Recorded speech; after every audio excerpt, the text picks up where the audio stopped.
Bueno, ahora sí, oficialmente buenas tardes a todos. Mi nombre es Mario Casasco. Yo soy uno de los directores del Centro de Desarrollo PYME de la Universidad del SEMA. ¿Qué pasa si el negocio no funciona, si el endeudamiento que tenemos no nos permite continuar? Y nosotros lo que decimos es que debemos actuar con un plan, ¿sí?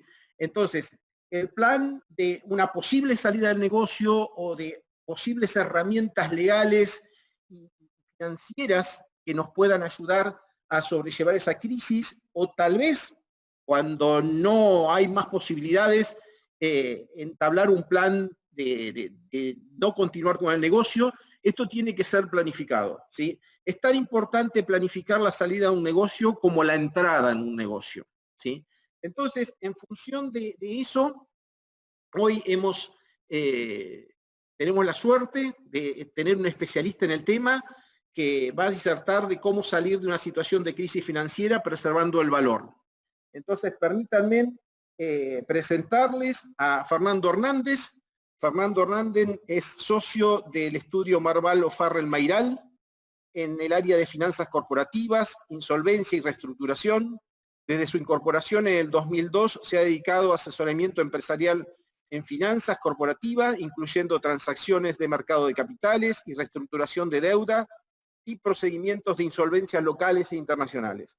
Durante los últimos 18 años, Fernando participó de procesos de reestructuración de deuda, tanto privado como judiciales, y procesos de liquidación, asesorando tanto a deudores como a acreedores. Su experiencia incluye el asesoramiento en algunas de las reestructuraciones de deudas más grandes y complejas de la Argentina, post-crisis 2001, como el asesoramiento en reestructuración de pequeñas y medianas empresas. Fernando es abogado, egresado de la Facultad de Derecho de la Universidad de Buenos Aires y obtuvo una maestría en Columbia University School of Law en Estados Unidos. Fernando es miembro de diversas instituciones internacionales, ha publicado artículos y ha participado como panelista en diferentes foros vinculados a insolvencia y reestructuración de deuda. Así que, bueno, más allá del agradecimiento personal a Fernando, que hago aquí público, quiero agradecer institucionalmente en nombre del Centro de Desarrollo PYME de la UCEMA, al estudio Marval O'Farrell Mayral, y quiero felicitarlo porque ha sido considerado el estudio número 1 en insolvencia y reestructuraciones, precisamente en el tema que hoy nos aboca, por la publicación internacional de Chambers and Partners Latinoamérica, y también por la publicación internacional de GAL 500 Latinoamérica. Así que nuestras felicitaciones y agradecimiento institucional al estudio Marval O'Farrell Mayral, y personalmente el agradecimiento a Fernando por estar hoy aquí. Así que, Fernando, muchas gracias y la audiencia es tuya. Bueno, Mario, no, muchas gracias de parte nuestra y de parte mía personalmente. Es un placer para mí estar con ustedes y compartir este momento para tratar este tema tan delicado, acuciante y actual, ¿no? Así que, bueno, de nuevo, gracias a ustedes, a la Escuela de Negocios y a la UCEMA en general por esta invitación. Así que, bueno, vamos a avanzar, el tiempo es tirano. La verdad es que hay mucho para hablar del tema en 40 minutos.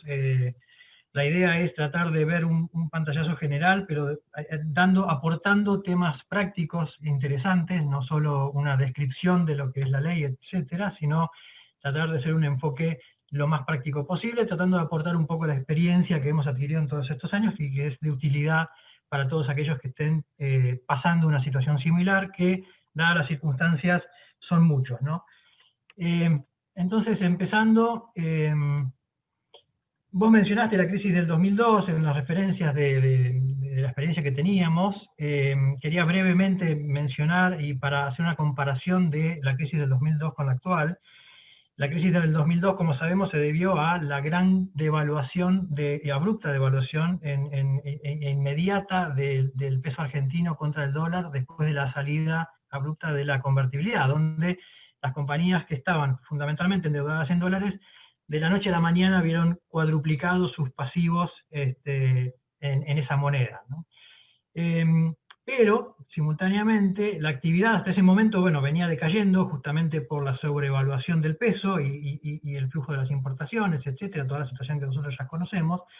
Pero a partir de ese momento las compañías comenzaron automáticamente a mejorar su situación porque no tenían un problema operativo. Es decir, tenían sus ingresos en pesos y tenían que pagar deudas en dólares que se habían cuadruplicado con esos pesos, pero operativamente las compañías eran viables y tenían un exceso de caja, por decirlo así. La diferencia hoy es que lamentablemente lo que tenemos es una situación en la que debido fundamentalmente, bueno, Argentina venimos trayendo una crisis desde desde principios de 2018, que ya conocemos todos, pero con la pandemia se agravó con el cierre de muchas actividades, donde esta situación particular hoy lo que afecta fundamentalmente es la caja, el flujo de fondos, porque hay algunas compañías que han reducido significativamente su ingreso de fondos, sus ventas, y otras en las cuales prácticamente es nulo. Entonces, una de las cosas que vamos a tener que considerar es justamente cuál es la situación que tiene cada uno para ver cuáles son las mejores herramientas.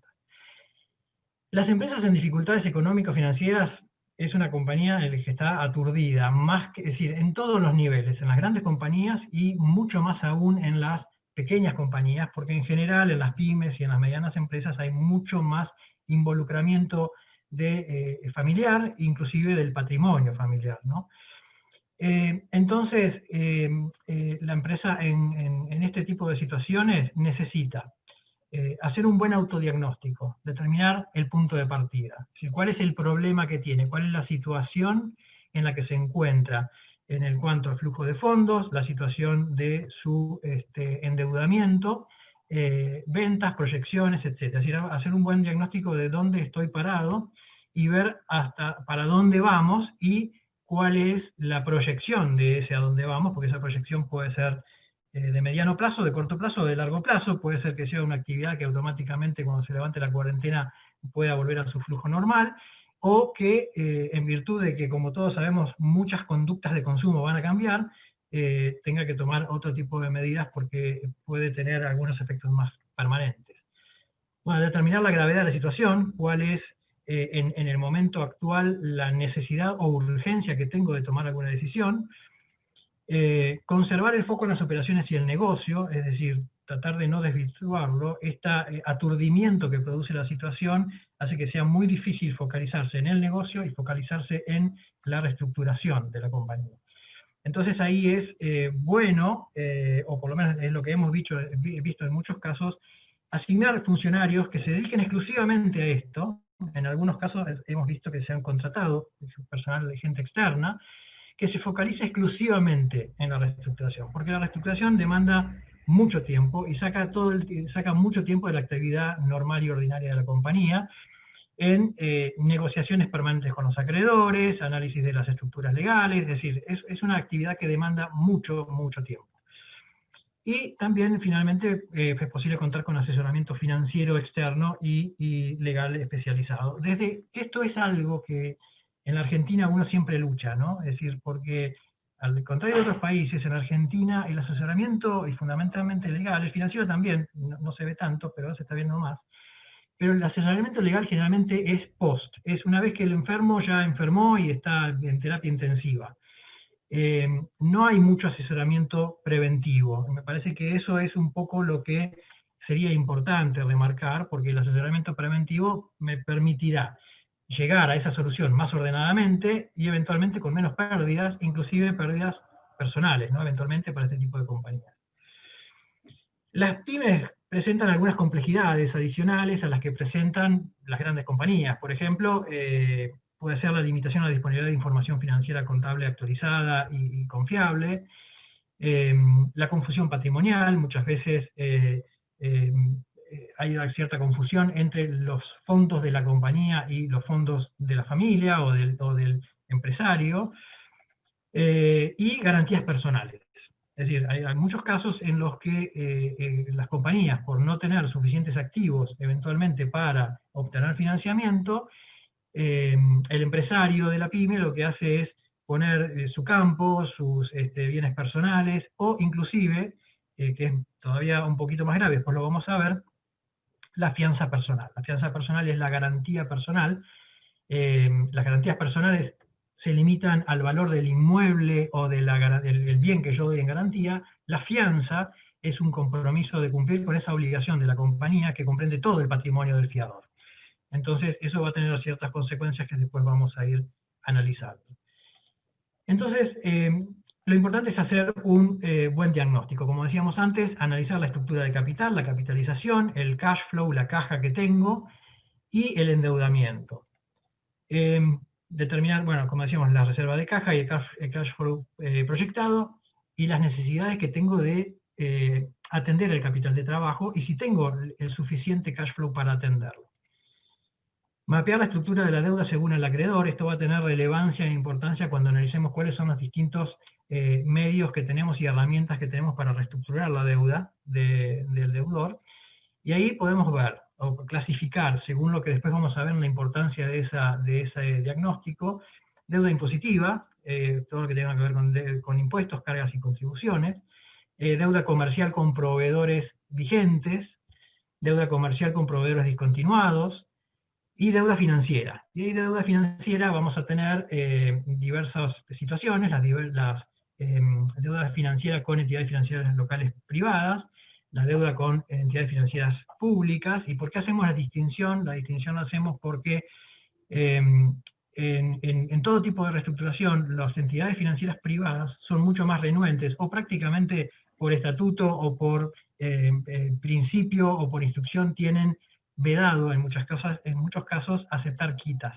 Entonces, el día que yo tenga que reestructurar con un banco local público, voy a tener que pensar en otro tipo de estructura de financiación que no incluya quitas porque muy probablemente no va a ser aceptado por la entidad.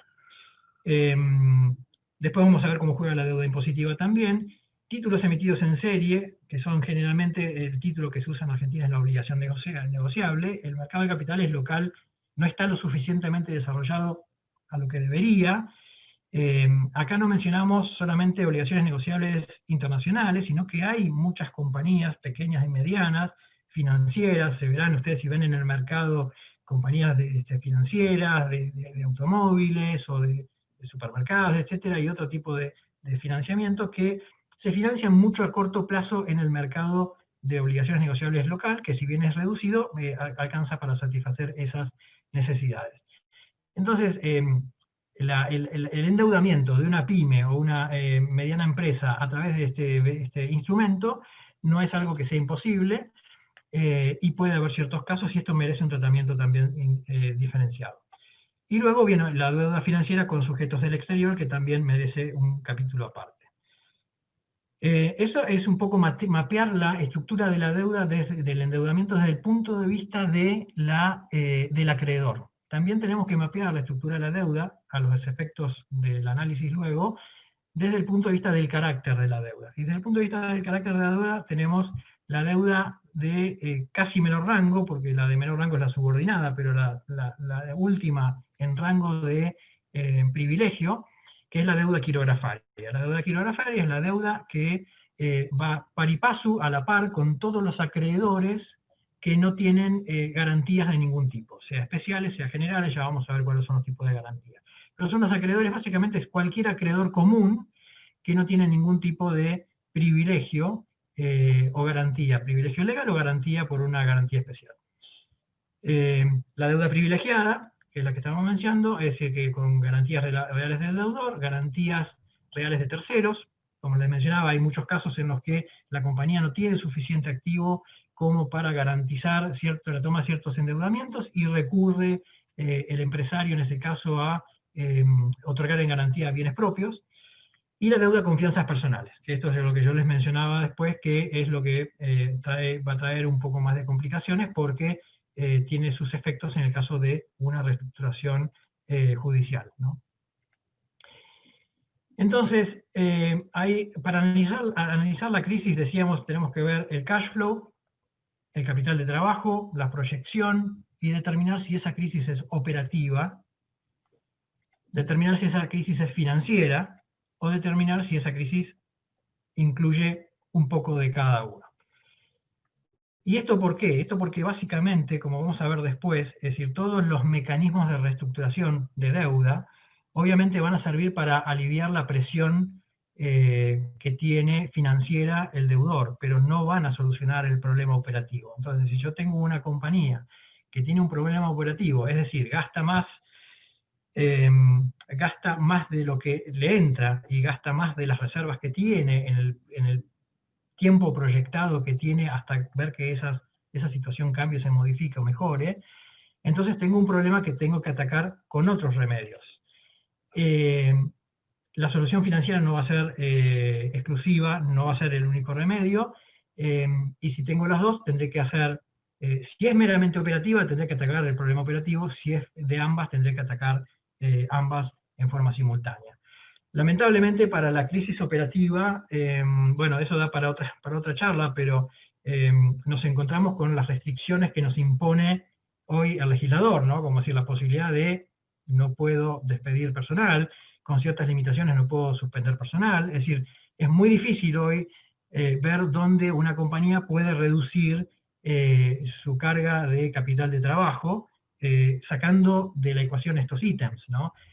Y aparte cuando hoy en día todos en la cadena están en la misma situación, entonces todos tratan de recortar un poquito a su proveedor y están todos tratando de sobrevivir en ese sentido. Entonces si el problema es operativo, hay que buscar una solución operativa que vuelva a estabilizar un poco las cuentas de la compañía. Si es financiera, vamos a tener todos los mecanismos que vamos a ver a continuación.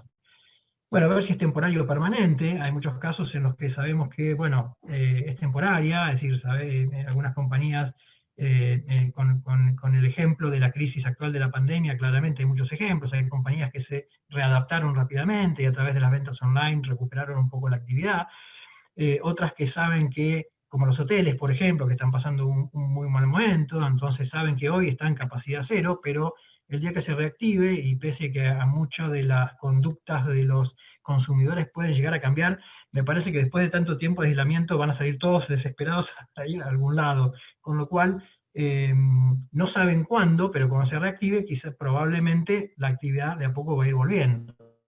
O permanente, si ya es un problema de tal gravedad, independientemente de la pandemia o no, porque esto la verdad que no tiene que ver exclusivamente con la pandemia, que necesita otro tipo de acción más severa, llegando a la conclusión de si el negocio es viable o no. Es decir, esta es una cuestión que me tengo que tomar en consideración porque también si el negocio no es viable, reducir mi pérdida. Es decir, no tener que seguir perdiendo más de lo que ya perdí, ¿no? Que es una alternativa al final del día. Entonces, el plan de acción, básicamente, tenemos que tener una visión integral, como decía, ver cómo está la operación, el cash flow, y ver la estructura de endeudamiento. ¿Y qué alternativas tengo frente a todo este mix de situaciones? Bueno, una es la reestructuración operativa, que es lo que mencionaba recién, que tiene las dificultades que hablábamos. La otra es la reestructuración financiera. Para la reestructuración financiera tenemos dos tipos, básicamente. Yo lo organizo en dos tipos. La reestructuración financiera privada, que es aquella que se hace extrajudicialmente, completamente, sin intervención alguna de los tribunales o de la justicia, y una reestructuración financiera bajo un régimen de insolvencia, que después vamos a ver cuáles son las herramientas de las cuales disponemos. Financiación. Esa financiación, bueno, habrá que evaluar según si el problema es operativo, temporario, etcétera, etcétera. Quizás lo puedo resolver con una financiación. Hay que tener también cuidado con esa financiación, porque cuando la pyme o la compañía está en una situación de estrés tal, puede llegar a asumir condiciones de financiamiento extremadamente contrarias a los intereses de la compañía. Es decir, que luego le puede ser más oneroso esa financiación que eventualmente un concurso. Es decir, en un caso muy reciente estuvimos negociando una financiación con fondos del exterior, es decir, para este tipo de compañías en general el acceso a este tipo de financiación, por lo menos de lo que es del exterior, son este tipo de fondos, que suele ser muy caro, y con condiciones extremadamente, digamos, con garantías de todo tipo. justo antes de la pandemia, digamos. Es decir, si la compañía en ese momento hubiera tomado esa financiación, hoy estaría en una situación mucho más grave. Hoy está en concurso, pero estaría en una situación mucho más grave si hubiera tomado esa financiación en esas condiciones, ¿no? Y también Distress M&A, lo que llamamos, que sería básicamente alguna opción de venta. Que hay muchos fondos y hay muchos, tanto a nivel local como a nivel internacional, hay mucho capital disponible para compras en la Argentina, aún en la situación que estamos, porque es un buen momento para comprar, quizás no es un buen momento para vender, siempre hay esperanza de que la Argentina va a volver a la senda, entonces es un buen momento para comprar. Desde el punto de vista del comprador, desde el punto de vista del empresario local, quizás no es el mejor momento para vender. Pero bueno, cuando no queda otra situación, es una de las alternativas, y esa venta no necesariamente tiene que ser de la totalidad del negocio. Si es un negocio viable, es un negocio que tiene proyección, puede ser la venta a un socio capitalista que inclusive no adquiera el control, pero deje al empresario local siguiendo haciendo el management, etc. O sea, hay una posibilidad también de analizar una operación de venta total o parcial. El cierre ordenado es básicamente ordenadamente pagar todas mis deudas y cerrar el negocio. La ventaja es, no entro en un proceso de insolvencia, la ventaja es, dejo todos mis papeles en orden, la desventaja es que tengo que salir a poner mucha plata en algunos casos para tener ese cierre. Entonces, ¿justifica poner toda esa plata para hacer ese cierre ordenado? O, si el negocio es inviable, directamente me conviene quebrarlo, ¿no? Básicamente. Entonces, esas son básicamente el plan de acción que podemos tener, o la grilla de alternativas que podemos tener frente a las situaciones que estamos viviendo en una situación de estrés de la compañía operativa y financiera. Vamos a ver cada una, básicamente lo que es la reestructuración de deuda privada por un lado y lo que es la reestructuración de deuda judicial, llamémosla, por el otro. La reestructuración de deuda financiera privada, la ventaja que tiene es que me permite, primero, más rápida y económica, ¿no?, que una judicial.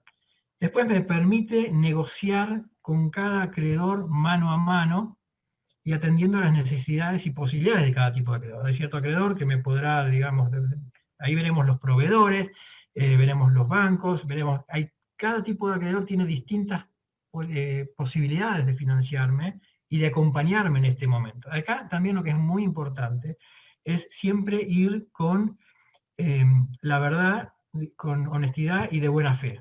Es decir, si yo le planteo a mi acreedor, si yo no soy un deudor que en realidad quiero sacar ventaja de la situación y siempre quiero ganar un poco más, si soy un deudor que realmente quiero sacar el negocio adelante y estoy negociando de buena fe, del otro lado, en general, por lo menos lo que es entidades financieras, o deudores institucionales, proveedores, yo creo que siempre se encuentra del otro lado una buena predisposición, más hoy. Hoy lo que estamos viendo es una muy buena predisposición del lado de los acreedores a negociar, y la tendencia que nosotros vemos es negociar fuera de un proceso judicial. ¿Por qué? Porque es más rápido, porque es más económico y porque no me involucra en todo este problema, o todo no es problema, pero no me involucra en todos estos procedimientos judiciales que son más caros y largos. Y aquí tenemos la deuda impositiva. La deuda impositiva, bueno, básicamente en la deuda impositiva es una moratoria fiscal o un plan de pagos. Esto porque es importante, lo vamos a ver después en algún momento, porque cuál es el tratamiento que tiene la deuda impositiva en un proceso judicial de reestructuración. Dado ese tratamiento que tiene en el proceso judicial de reestructuración, ver si me conviene o no iniciar ese proceso por exclusivamente deuda impositiva. Deuda bancaria, en general, lo que cualquier empresa opera con más de un banco, en general operan con 2, 3, 4, 5 bancos. Entonces, en una situación de distrés pueden tener descubiertos en uno, préstamos vencidos en otro, es decir, tener un mix. Entonces, en este caso, ¿qué es lo ideal y qué es lo que hacen generalmente los bancos y qué es lo más conveniente? Es los bancos se unen en lo que llamamos un sindicado. Entonces, tanto públicos como privados. Entonces, se unen en ese sindicado, designan un banco que sea como una especie de banco agente, y ese banco agente negocia por el resto de los bancos con el deudor cuál es la mejor forma de financiación. Y esa refinanciación, se va a consolidar todas las deudas que tiene con el banco, por los distintos conceptos, se van a consolidar en un único contrato de refinanciación en el cual van a ser parte todos los bancos con el deudor, y todos los bancos van a participar del pago de esa cuota, digamos, a prórrata. La ventaja es, negocio con un banco, si bien ese banco se tiene que dar vuelta y negociar con cada uno, pero el deudor negocia con un banco, básicamente.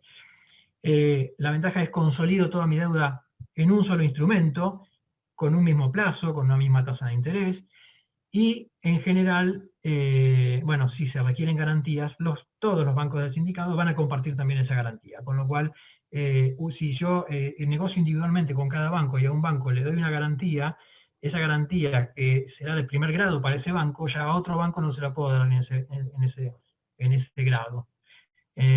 Entonces, en general, con la deuda bancaria, la situación es tratar de hacer un sindicato, y los bancos, en las entidades financieras, yo lo que he visto es una muy buena predisposición, con deudores que están dispuestos a reestructurar la deuda de buena fe, ¿no? Después los títulos emitidos en serie, lo dejo por si a alguien después le interesa en particular, ahondamos un poco más, esto da para una charla muy larga, pero si la compañía tiene títulos emitidos en serie, bueno, es una situación que hay que analizar en forma particular porque tiene un tratamiento especial en el caso de una reestructuración privada. La reestructuración financiera privada no restringe el acceso a nuevo financiamiento, salvo compromisos. Después vamos a ver, cuando entremos en la refinanciación judicial, a qué nos referimos con esto, pero no hay restricciones en el acceso a nuevo financiamiento, salvo los compromisos, esto que es los compromisos o los covenants que se incluyen, las obligaciones que asume en todo contrato de refinanciación el deudor respecto del acreedor. En general, en cualquier contrato de financiación o refinanciación, el deudor asume compromisos que le dan garantía al acreedor de que no me voy a poner en una situación peor y que voy a poder pagar la deuda. Es decir, me van a restringir la toma de nuevo endeudamiento, me van a restringir el otorgamiento de garantías, me van a establecer que si hay algún exceso de caja se aplica prepagos, es decir, hay una serie de compromisos que se van a establecer y esos son los únicos que van a regir en el caso de una deuda privada.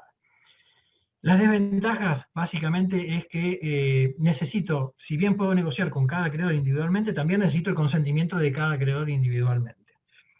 Y otra ventaja es, no tengo una protección contra la acción de los acreedores hostiles. Cuando entremos a analizar ahora, en breve, las formas de reestructuración judicial, vamos a ver a qué nos referimos con esto, pero es decir, no tengo el amparo de la ley frente a los acreedores hostiles que quisieran ejercer acciones patrimoniales en contra del deudor. Algunas preguntas respecto de la deuda de la reestructuración financiera privada, es decir, ¿puedo afrontar una reestructuración privada estando formalmente en estado de insolvencia? Bueno, primero veamos qué es estar en estado de insolvencia. Estar en estado de insolvencia es, básicamente, en la Argentina, estar en una situación que me impida afrontar el pago de todas mis deudas corrientes a medida que van venciendo. No es dejar de pagar una única deuda, porque la puedo dejar de pagar por diversas circunstancias. En algunos países hay criterios objetivos, dicen, bueno, si vos dejaste de pagar 2 deudas en 30 días, estás en insolvencia. En Argentina es un criterio más subjetivo y se analiza toda la situación en general. Es decir, tiene que haber un estado de insolvencia generalizado y no meramente un incumplimiento a 1 o 2 endeudamientos en particular. ¿Me impide, si yo estuviera en un estado de insolvencia hoy, afrontar un proceso de reestructuración financiera privada? No, de ningún modo. ¿Qué tengo que tener en cuenta? ¿O qué va a tener en cuenta más que nada el acreedor si está negociando conmigo y estoy en una situación que podemos definir que es de insolvencia? Va a mirar lo que se llama la ineficacia concursal. La ineficacia concursal, ¿a qué se refiere? Se refiere básicamente a que cuando un deudor ingresa en un proceso de insolvencia formal judicial, algunos de los que vamos a ver después, el juez va a mirar para atrás desde el momento en que se presentó ese pedido, sea un concurso o sea una quiebra, en el momento que se declare, va a mirar para atrás hasta 2 años, a la fecha que el juez defina como la fecha de cesación de pagos. La fecha de cesación de pagos va a ser la fecha en la cual el juez dice, bueno, a partir de esta fecha el deudor es insolvente. Y esa va a ser una fecha fija, fijada por el juez. Esa fecha no necesariamente tiene que ser 2 años para atrás, puede ser hasta 2 años para atrás en la fecha que fije el juez. Quiere decir que en mi periodo, durante ese periodo que va desde esa fecha que fija el juez hasta la fecha de inicio del proceso judicial de insolvencia, ese ya es lo que se llama el periodo de sospecha. Y ese periodo de sospecha puede tener un plazo máximo de 2 años, como decíamos, para atrás, o puede tener 2 días para atrás. Es decir, yo puedo tranquilamente caer en insolvencia hoy y presentarme mañana, con lo cual el periodo de sospecha va a ser muy breve.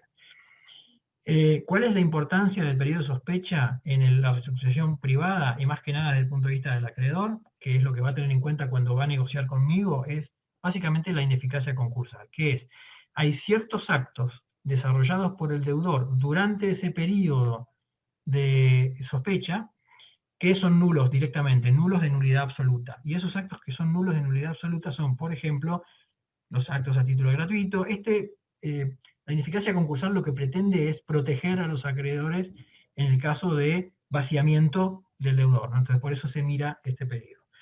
Y el pago anticipado de deudas con vencimiento post-quiebra. Es decir, si yo pago anticipadamente durante el periodo de sospecha una deuda que vencía después de la fecha de declaración en quiebra, bueno, ese pago va a ser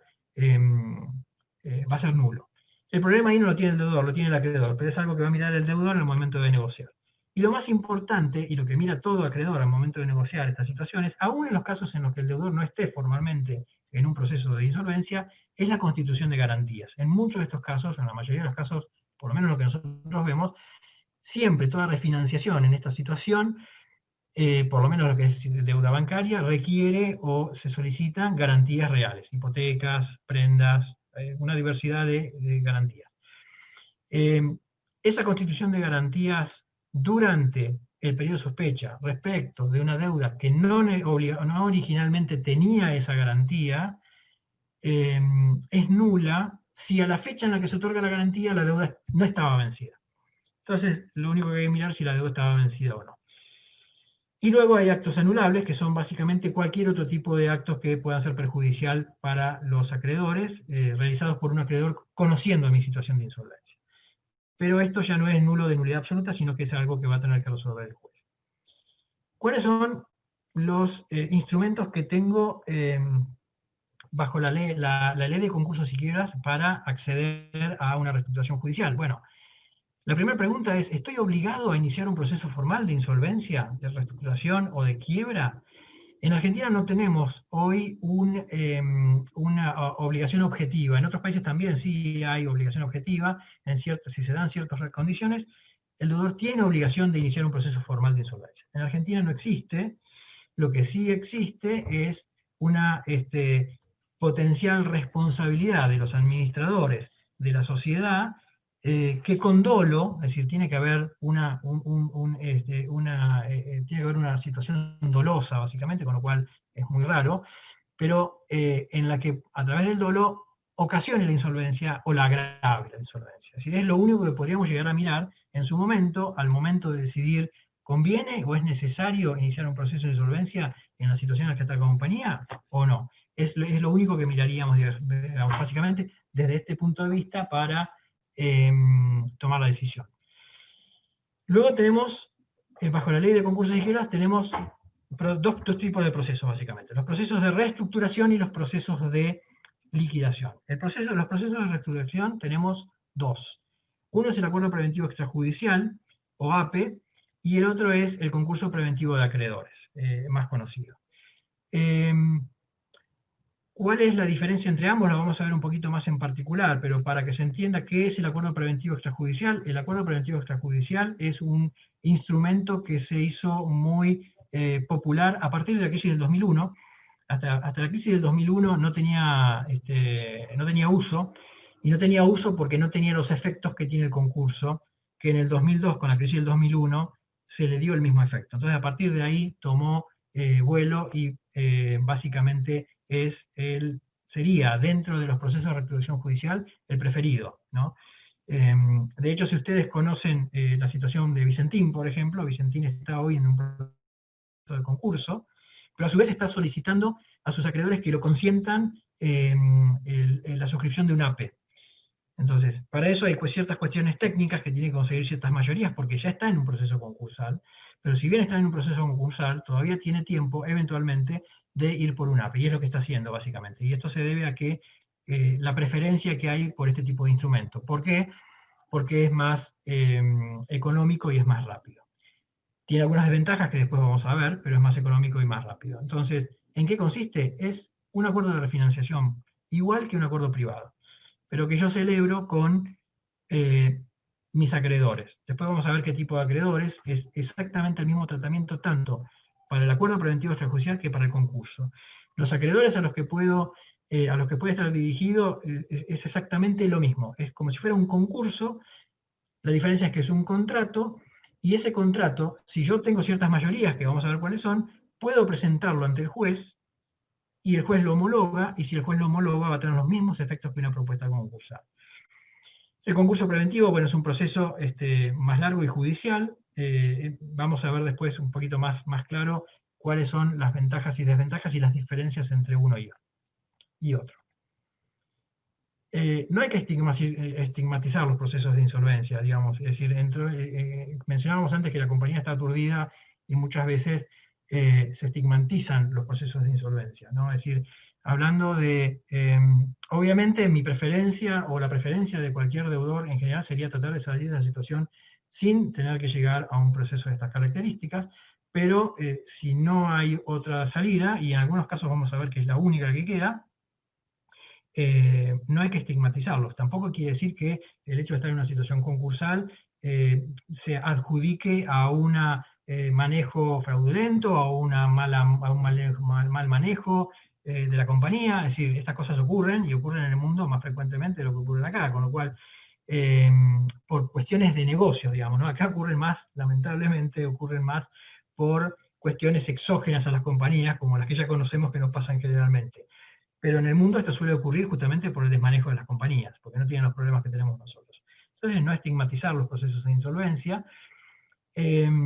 ¿Y cuáles son los rasgos comunes que tienen el acuerdo preventivo extrajudicial y el concurso preventivo? Como les mencionaba, son idénticos en ese sentido, y es que los dos me permiten reestructurar el 100% de los créditos con mis acreedores quirografarios. Veíamos que los acreedores quirografarios son los acreedores comunes, que no tienen ningún tipo de privilegio o beneficio o preferencia de cobro, con el consentimiento de una cierta mayoría. Es decir, si yo obtengo una cierta mayoría, el resto de esos acreedores quirografarios que no consintieron, que están en contra o que se opusieron, van a estar afectados de igual modo por la reestructuración. Entonces esto me permite básicamente reestructurar al 100% de mis acreedores quirografarios. Y subrayo quirografarios porque es importante también, cuando se analiza el mapeo de la deuda, si es útil un proceso de insolvencia o no a los efectos de reestructurar mi deuda, atendiendo al carácter de el mapa de deuda que yo tengo, ¿no?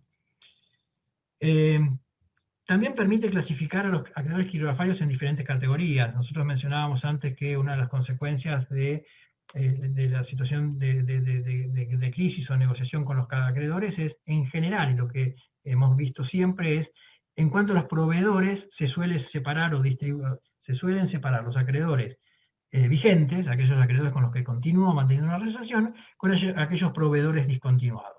Entonces, en general, la compañía lo que trata es, el acreedor vigente es el que necesito que me siga proveyendo para seguir operando, con lo cual no le puedo hacer una propuesta agresiva. La idea, o en general, en muchos de los casos, al proveedor, vigente, muchas veces se le ofrece el pago en sus mismos términos y condiciones, es decir, como si no hubiera pasado nada.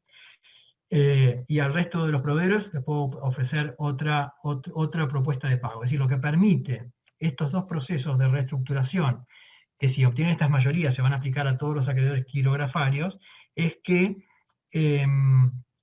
puedo armar categorías. Esas categorías tienen que ser objetivas, pueden ser por monto, pueden ser por tipo de acreedor, pero tienen que ser objetivas, y a cada de esas categorías entrarán un determinado grupo de acreedores, y a cada uno de esos grupos de acreedores yo les puedo ofrecer una propuesta de reestructuración distinta. Después vamos a ver que necesitamos la mayoría de los acreedores en cada una de esas categorías. Respecto de los proveedores vigentes, a los cuales les mantengo las mismas condiciones, el principio lo que se asume es, como le estoy dando las condiciones, no se necesita su mayoría, su voto, digamos, su consentimiento, porque le estoy respetando las condiciones originales. Y aquí vamos a ver también lo que mencionábamos antes, que para los efectos del mapeo es importante determinar la preferencia de los créditos. Entonces, la preferencia de los créditos, al amparo de la ley de concursos y quiebras, tiene un orden de privilegio y de preferencia de cobro. Si los que están arriba de todos son los primeros en cobrar, esto es en caso de quiebra, y se aplica también para las categorizaciones que estábamos hablando recién en el caso del concurso, o el APE. Al tope de todo están los gastos del proceso, los gastos judiciales, la tasa de justicia, de abogados, síndicos, etc.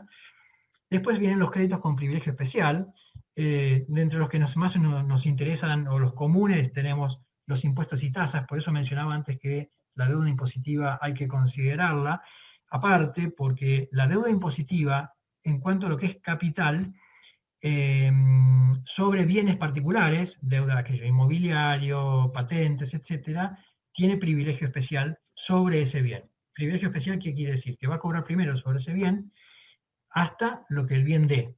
Y si el bien no alcanza para cobrar el 100%, bueno, el saldo va a ir a quirografario, ¿no? Entonces, ¿cuál es la importancia de esto? Nosotros decíamos que el acuerdo preventivo extrajudicial y el concurso preventivo me permiten reestructurar la deuda con los quirografarios. ¿Puedo yo hacer una oferta de reestructuración a los privilegiados? Sí, la puedo hacer, pero ¿cuál es el problema? Necesito el consentimiento de cada uno de los acreedores privilegiados.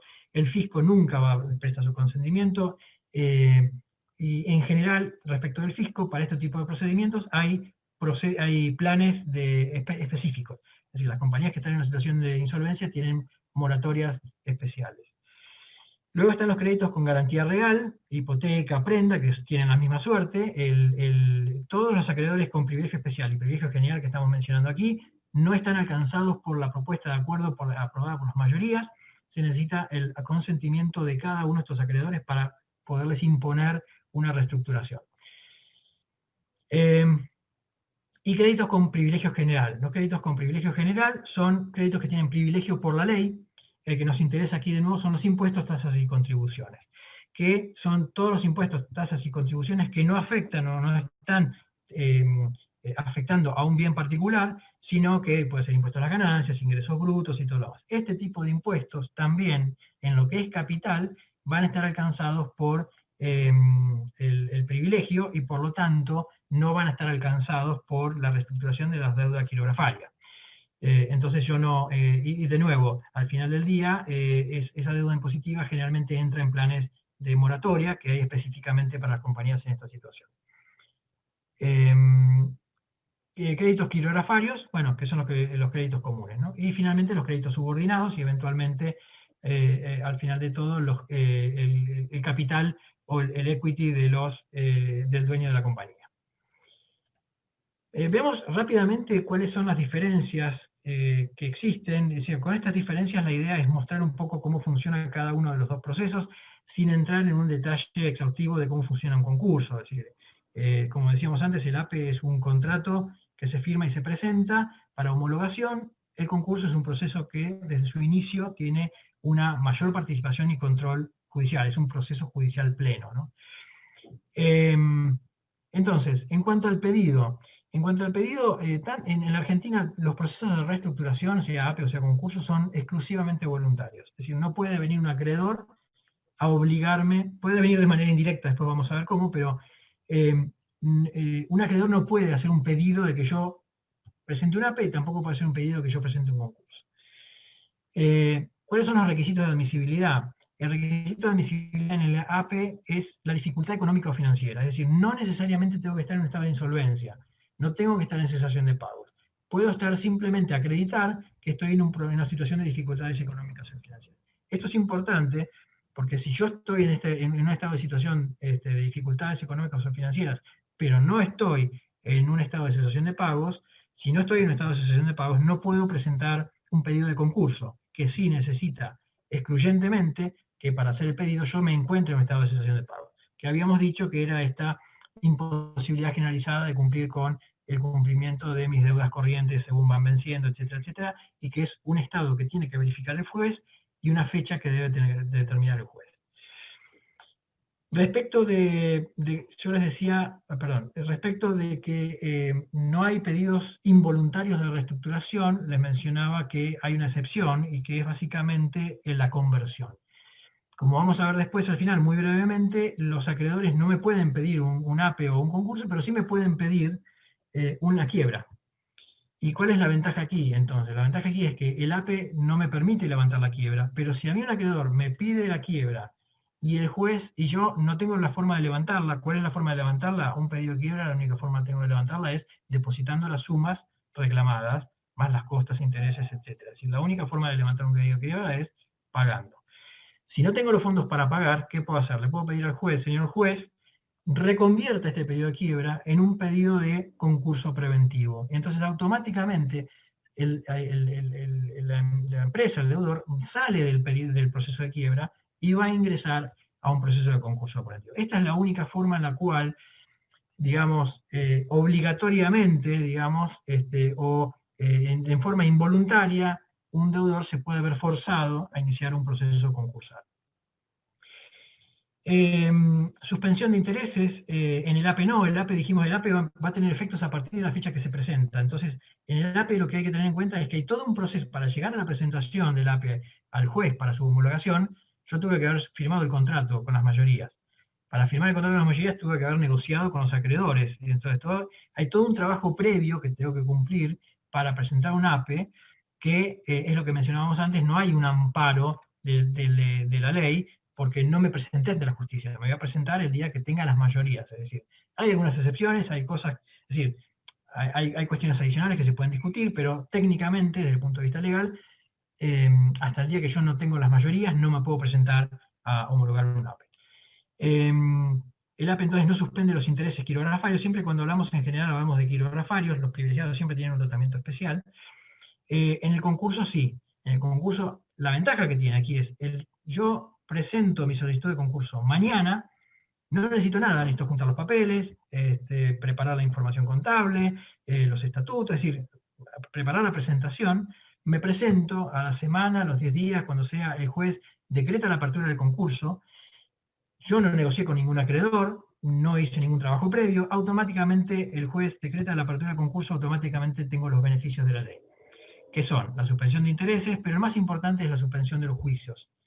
A partir del momento de que yo presento el APE, sin considerar todo el tiempo previo que me demoró la negociación, etcétera, etcétera, yo voy a tener el mismo beneficio, pero yo tengo que ganar todo ese tiempo y reestructurar antes de presentarlo. En el concurso me presento, automáticamente con la apertura tengo esta ventaja, y eso es lo que me da el paraguas para que el deudor, que está atosigado, digamos, y no tiene otra alternativa, y está asediado por acreedores hostiles, le da el paraguas como para, bueno, frenar la pelota y tener una protección para sentarse y empezar a negociar con los acreedores. Control y supervisión no, el APE tengamos en la cabeza que el APE es un contrato, el concurso sí, hay un síndico que va a velar por todo el proceso, no hay verificación de créditos en el APE, en el concurso sí, la lleva y la determina el síndico.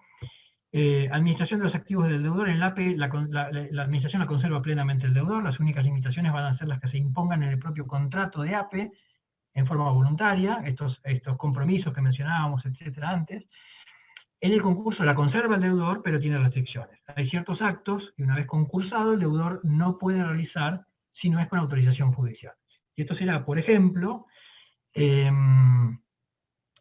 la realización de cualquier acto que exceda del curso ordinario de negocios, la constitución de garantías reales, todo esto después de la apertura del concurso, ¿no? Y la mayoría de lo que yo les mencionaba, la posibilidad, la ventaja de estos dos procesos es que si yo obtengo las mayorías, voy a tener reestructurada la deuda quirografaria con el 100% de los acreedores quirografarios. ¿Cuáles son las mayorías? Las mayorías son básicamente mayoría de personas, es decir, 50 más 1, en número de acreedores, y la mayoría de capital, que es el 66 2/3 del capital quirografario. Obtenidas estas dos mayorías, el resto de los acreedores quirografarios y del capital quirografario va a estar comprendido en la reestructuración, pese a que no hubieran votado o se hubieran opuesto. Mayoría, bueno, acreedores privilegiados, como mencionábamos antes, el consentimiento es individual en los dos casos. Yo no puedo imponerle una reestructuración a un acreedor privilegiado sin que preste su consentimiento. Con lo cual, si yo, mi estructura o en mi análisis de estructura de la deuda, tengo que la deuda que me está ocasionando el ahogo es exclusivamente deuda con 5 bancos, con los cuales tengo hipotecas, bueno, la verdad es que el proceso concursal no me va a permitir obtener digamos, ningún beneficio respecto de ellos. Respecto de ellos voy a necesitar el consentimiento de cada uno en cualquier escenario. Puedo estar agobiado, me puede servir para otros fines iniciar el concurso para ganar tiempo, sí, puede. La idea o lo ideal es, en general, llegar a una reestructuración exitosa, que la reestructuración exitosa será aquella que me permita alcanzar la mejor reestructuración desde el punto de vista económico en el menor tiempo posible. Después hay situaciones y proyecciones para todas cuestiones. Luego, el Cram Down Power no hay en el APE, sí en el concurso. El Cram Down Power es la posibilidad de homologar en el caso de que no se obtengan las mayorías con ciertas condiciones. Y el salvataje, que es la posibilidad de que en el concurso el juez ordene la apertura de un proceso de venta de las acciones y un tercero puede venir a ofrecer una reestructuración. Aquí lo único que quiero que vean rápidamente es un pantallazo muy breve, simplemente para que se pueda ver la diferencia entre un APE, que es todo lo que está sobre la línea superior, arriba de la línea, y todo lo que es el concurso.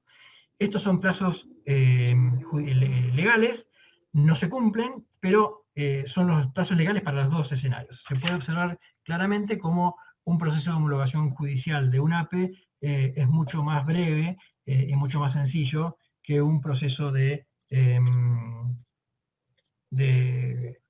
concurso de acreedores.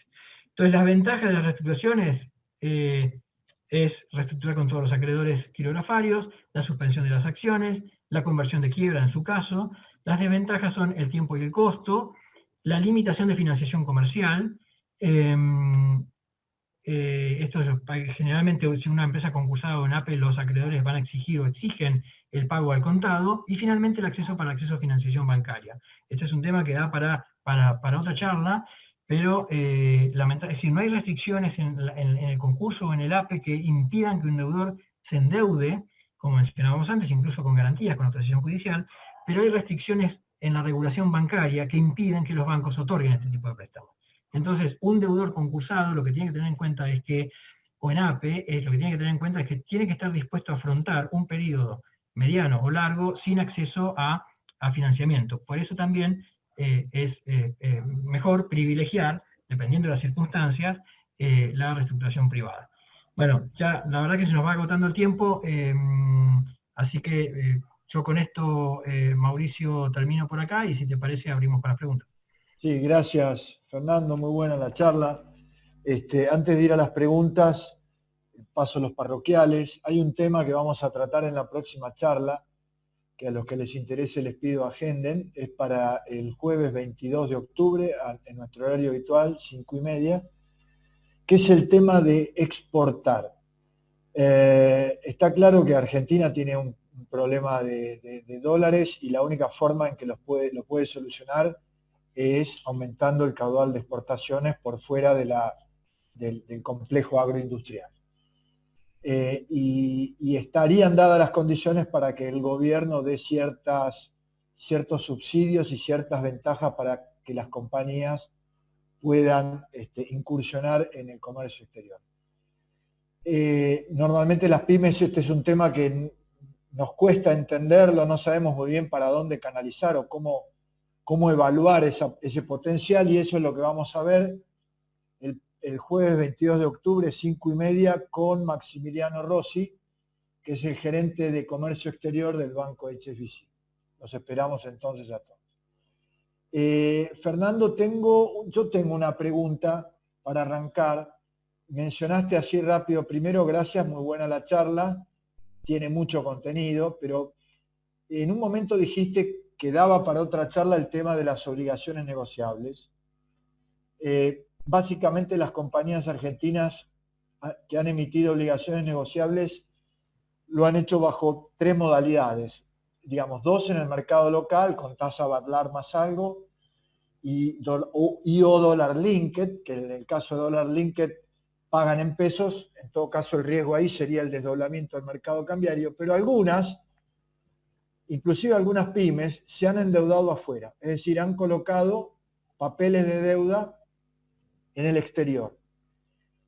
Hoy, algunas de esas compañías tienen que, si tuvieran que cancelar deuda de capital de acá al 31 de marzo, solamente pueden acceder al mercado único libre de cambios. O sea, el Banco Central solo le vende dólar oficial por el 40% de ese vencimiento. La pregunta concreta es, ¿cuál sería la situación legal de una compañía que por imposibilidad de acceder al mercado oficial de cambios se ve en el riesgo de defaultear la deuda? Buena pregunta, ¿no? Hay una gran discusión respecto de esto. Lo primero que hay que aclarar es que esta restricción alcanza a aquellas compañías que tengan vencimientos de más de $1 millón por mes de aquí al 31 de marzo. Pero sí, la verdad es que es una situación complicada. La verdad es que la restricción no me impide pagar, lo que me obliga es a pagar más caro, digamos, ¿no? Es decir, hay dos visiones. También lo que tenemos que mirar es el documento de endeudamiento, sea ON o sea financiamiento. En general, y en la Argentina, y por las características que tiene desde siempre, todos los financiamientos con el exterior tienen una cláusula que nosotros seguimos llamando la cláusula Bonex, porque se inició por aquellas épocas, que es una cláusula que en general lo que prevé es el acreedor, conociendo la situación de Argentina, dice, bueno, si el día de mañana hay alguna restricción en el mercado de cambios por la cual vos no me puedas pagar, lo que vas a hacer es, me vas a pagar a través de otra vía legal, que es el mercado de capitales. Con los pesos vas a comprar bonos, lo que comúnmente se denomina contado con liquidación. Esos bonos los vas a transferir al exterior, los vas a vender por dólares, con esos dólares me vas a pagar la cantidad de dólares que me debes. Entonces, una alternativa de una compañía es acceder a ese contado con liquidación. Obviamente hoy, a los costos que está, implica un 100% más. Y la alternativa es, bueno, obviamente no pagarlo, ¿no? Es decir, y reestructurarlo. Lo que el Banco Central me dice es tenés que reestructurar el 60%, te dejo pagar el 40%. Si el acreedor no está dispuesto a reestructurar, la verdad es que yo lo que veo es, yo si soy acreedor y esperaría, es decir, no me queda mucha alternativa, ¿no? Es decir, el plazo es hasta el 31 de marzo. Si esto se sigue prolongando, bueno, vería de iniciar acciones. Ahora, si yo inicio acciones hoy, bueno, va a pasar mucho más tiempo que el 31 de marzo para que yo pueda hacerlo efectivo. Salvo que, es decir, lo único que me preocuparía más es si ese deudor tiene activos en el exterior. Si es una deuda que está sujeta a ley de Nueva York, por ejemplo, lo que fuera, y tengo activos en el exterior, sí, ahí bajo el documento me podrán declarar el default. Si me declaran el default me pueden acelerar, si me aceleran me pueden ejecutar. Van a tener que venir a ejecutarme en la Argentina y después vendrán las discusiones, de fuerza mayor o no. La fuerza mayor no me va a impedir pagar, me permitirán pagar en pesos en Argentina, el tipo de cambio oficial, tendré que ver si tengo la cláusula o no.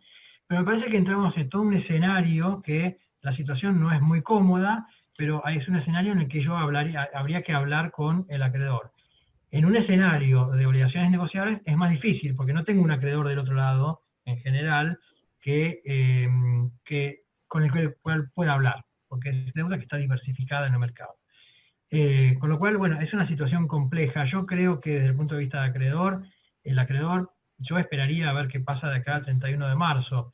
No veo que se aceleren y se inicien acciones judiciales hasta ver qué puede ocurrir. En la medida que tenga activos solamente en la Argentina, con los cuales tengo que venir a luchar con los tribunales argentinos, que en un escenario, si llegan a aplicar la fuerza mayor, me digan, y no tengo cláusula Bonex, me digan, bueno, está bien, te ejecuto, cobrate los pesos y sacalos como puedas. Pues ese es el problema, el acreedor del exterior no tiene acceso al mercado de cambios tampoco para al dólar oficial llevarse los fondos al exterior, ¿no? Con lo cual, bueno, es una situación compleja que tenemos que ver cómo se va a desarrollar y hay que ver cada acreedor cómo lo va a tomar. Perfecto, gracias. Nos pregunta Alex Muglia, si se pueden vender, obviamente está hablando de una corporación, de una empresa, se pueden vender los activos separados de las deudas. Y lo pone en inglés, free and clear of liens. Sí, free and clear of liens, sí, se puede. A ver, si estamos hablando de una venta del negocio, es decir, de todos los activos de la compañía, me parece que estamos hablando de puede ser un proceso de quiebra. Es decir, el mejor escenario, si yo soy comprador de esos activos, el mejor escenario en el que lo quiero comprar es en un escenario judicial, en un escenario donde el juez me garantice y tengo la garantía del juez de que esos activos vienen free of liens. Eso ocurriría en un escenario de quiebra donde se resuelva vender los activos y esos activos los vende el juez en subasta, los vende en venta privada o lo que fuera, y esa venta voy a tener la garantía de que es free of liens. Durante el concurso yo no tengo restricciones tampoco de vender activos, lo puedo hacer free of liens. No voy a poder vender todo el activo, porque si yo vendo todo el activo que tengo, la verdad que no tiene sentido el concurso, porque me quedo sin operación. Pero algunos activos los puedo vender según el monto, el valor del activo, y según que esa operación esté dentro o fuera del curso ordinario de los negocios, probablemente va a ser fuera. Lo que sí voy a necesitar es una autorización judicial. Y en ese caso también estoy en una mejor posición como acreedor o como comprador si compro en un proceso concursal con una venia del juez. Ok. La pregunta de Gustavo que te voy a formular ahora la contestaste al pasar cuando mencionaste el orden de prioridades de cancelación de deudas, pero por ahí sería interesante si tenés algo para agregar. Él consulta dónde quedan y cómo se deberían tratar las deudas por indemnizaciones.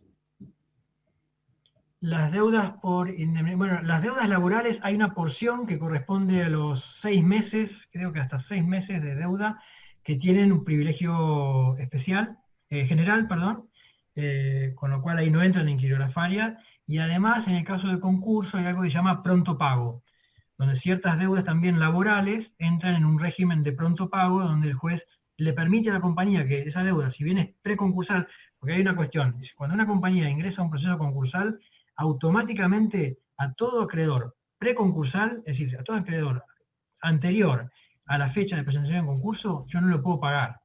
No lo puedo pagar porque tengo que pagar a todos en los mismos términos y condiciones bajo la propuesta concursal que va a homologar el juez.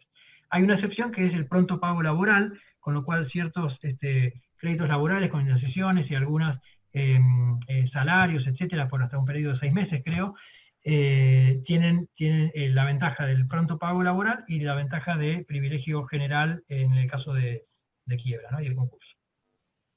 Ok. Bueno, Paola no es una pregunta, es como pyme me interesaría poder analizar herramientas para poder subsistir a la crisis. Bueno, es un poco una afirmación de lo que vos estuviste desarrollando. Estamos muy pasados de tiempo, pero tengo una pregunta más mía, que lo escucho y no tengo claro el alcance, y es si nos podés decir en un minuto en qué consiste estos proyectos de reforma de la ley de concursos y quiebras que están dando vuelta. Es decir, ¿en qué cambiarían, o en lo fundamental, en qué cambiarían esto que nos comentaste? Sí, mira, la verdad que no hay cambios profundos. Los cambios que, digamos, el proyecto lo que está haciendo es algo similar a lo que se hizo en el 2001, que es básicamente suspender plazos, suspender ejecuciones, suspender embargos, suspender pedidos de quiebra hasta el 31 de marzo. No hay otros cambios más fundamentales. Como yo les decía, el acuerdo preventivo extrajudicial funcionó muy bien y con toda la cantidad de reestructuraciones que hubo después de la crisis. Con lo cual, desde ese punto de vista, habría ciertas cuestiones que habría que mejorar. Yo les mencionaba que una compañía concursada tiene problemas de financiamiento, algo que se llama deep financing en el exterior, que es garantizarle que esa compañía pueda acceder al financiamiento estando en concurso. Pero la reforma la verdad es que no tiene más que esto, suspensión de plazos. Con lo cual, lo que daría, y se ve que mucha urgencia no hay, porque esto el diputado lo aprobó hace un tiempo y senadores no le volvió a dar tratamiento más, es que de aquí, si se aprueba, de aquí al 31 de marzo lo que voy a tener es esa protección que yo les mencionaba que me da el concurso. Voy a tener una protección de la ley que me ampara a que no me puedan agredir los acreedores hostiles y me facilitaría en este periodo, me daría el tiempo para negociar una reestructuración privada. Me parece que eso es lo más importante del proyecto, ¿no? Perfecto. Bueno, Gustavo, ya hice la pregunta de Gustavo, era la de las indemnizaciones, así que bueno. Fernando, gracias por la charla, muy buena realmente. Les agradezco a todos habernos acompañado, los esperamos el jueves 22, como les comenté, para charlar sobre el desafío para que una pyme pueda exportar. Nos vemos. Gracias de nuevo. Hasta pronto. Muchas gracias por la invitación. Gracias, Mario. Gracias, Mauricio. Gracias, perdón.